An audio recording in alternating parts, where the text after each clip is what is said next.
He wanna make sure. Khai chợ trong con nó chắc khai chợ lên lên. Đúng rồi giá, khai chợ cái đắt quá. No.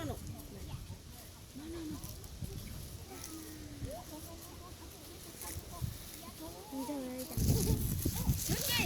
Khai chợ cái đắt hả? Thế? Ủa chăm lúc nãy ở đây nãy chị tôm bò em cho nè.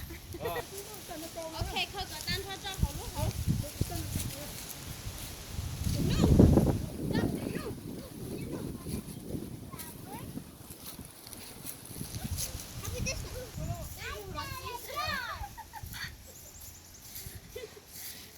No, chẳng mất luôn nhưng chúa bắt trẻ khờ luôn đến đua.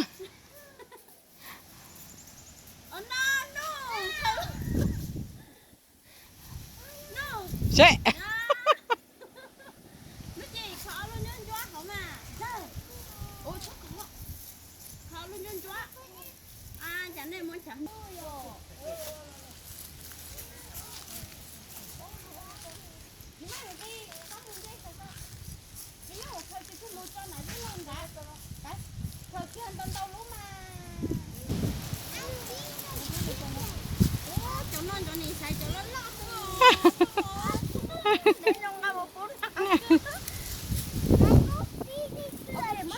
Nương nhớ cho một phi chỉ kén hả?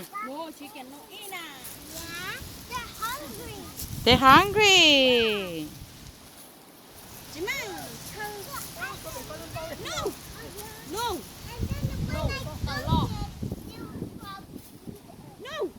Ờ. Okay. Ra. Nó sẽ nó đi chơi hoan chứ. No. Giờ các chuyện họ luôn.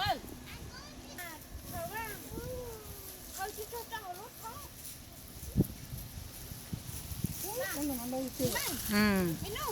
Sao? Đi lo sợ ok. Cái gì chờ là. Tàu tiêu. Wow, tuấn sa tàu tiêu.